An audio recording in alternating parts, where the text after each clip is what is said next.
dear young men, you have amazing role models like our handsome, dashing president.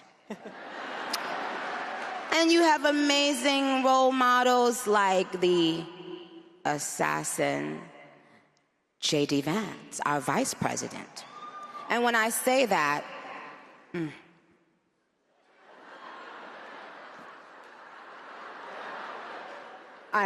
trust me, there's nothing new under the sun that I have not heard, so you're fine.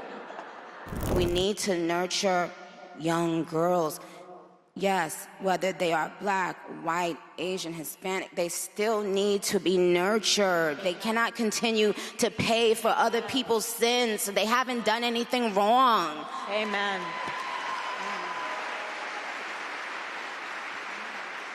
And what do you think about for young men? For young men. And for young men, don't be new scum. Yes. See, dear young men, you have amazing role models like our handsome, dashing president.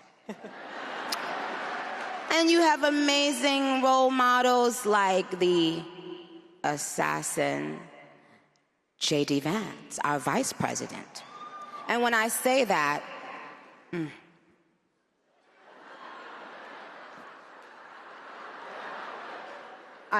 trust me, there's nothing new under the sun that I have not heard, so you're fine. Yes, we did. I love you. I love you. You have to laugh about it, truly. I have been called every single thing, and you know what? God is so good, you let it roll right off your back. And this is what's so beautiful about this moment, because if the internet wants to clip it, who cares? I love this woman. She's an amazing woman. She has a soul and a heart for the Lord. And words are words, but I know her heart, and it doesn't even matter. And you say what you want to say because I know your heart. And I will not judge that. Sister. Thank you. For boys, be boys. Amen. Be boys. It's okay. Be boys. There's nothing wrong with being a boy. Amen. How about that? Amen. How powerful is that? How profound is that? Amen. Boys will be boys, and there's nothing wrong with that.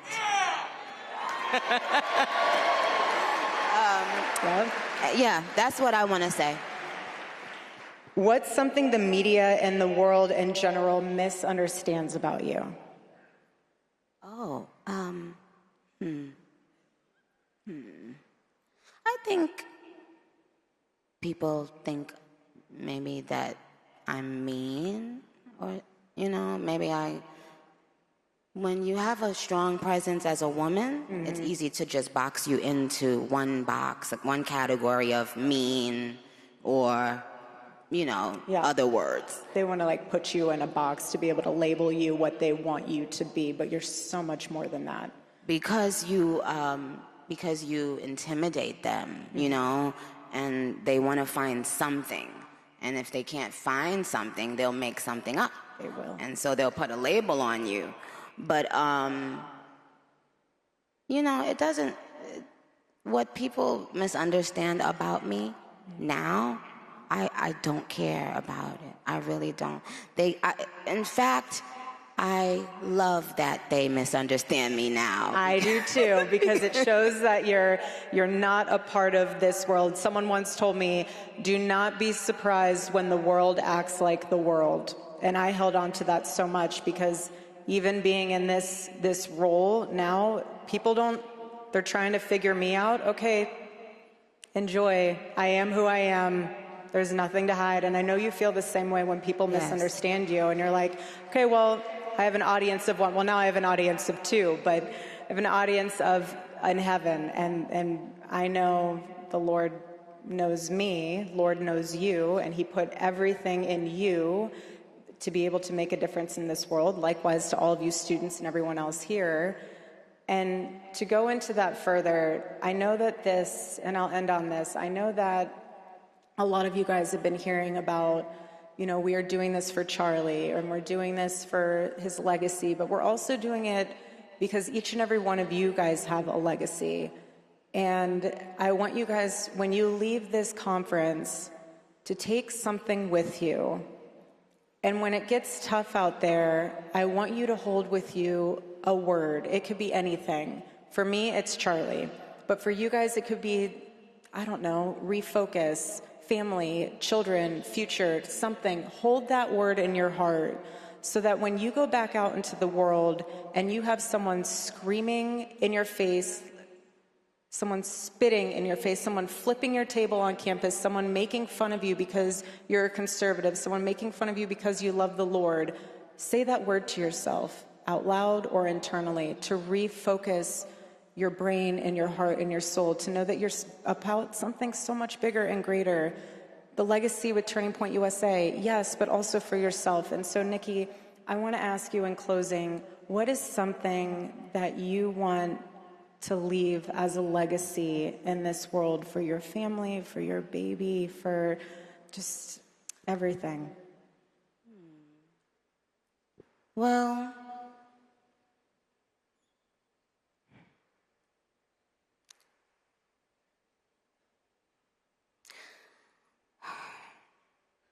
that it's okay to change your mind.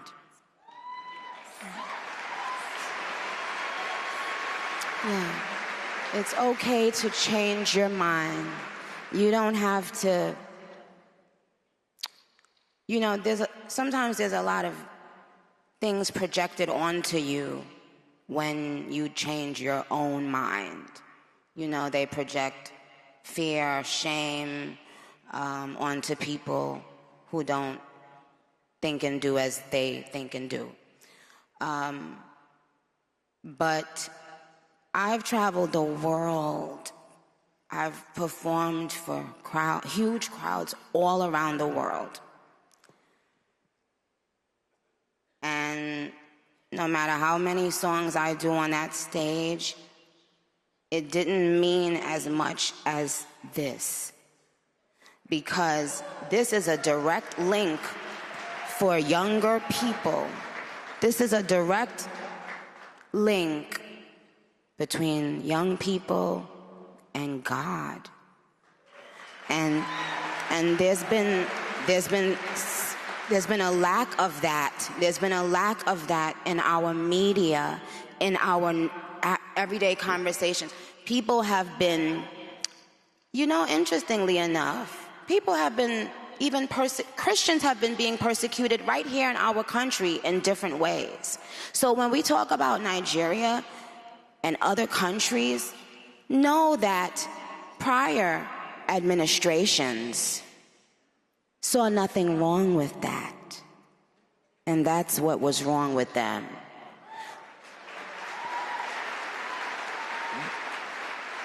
I truly feel that there are people out there who felt good about chastising Christians right here in our country. And it's kind of really, really sick. We can't let people like that be in power, you guys. That's the truth. I can sugarcoat it and laugh and kiki, but the truth is, I am here today to tell you guys that. We absolutely cannot let people who have a problem with us worshiping God, we cannot have them in power. We cannot have them in power. All you have to do is look at what is happening in other places in the world. Look at what is being done to Christians all around the world. And ask yourself why people in this country that were in positions of power felt so comfortable to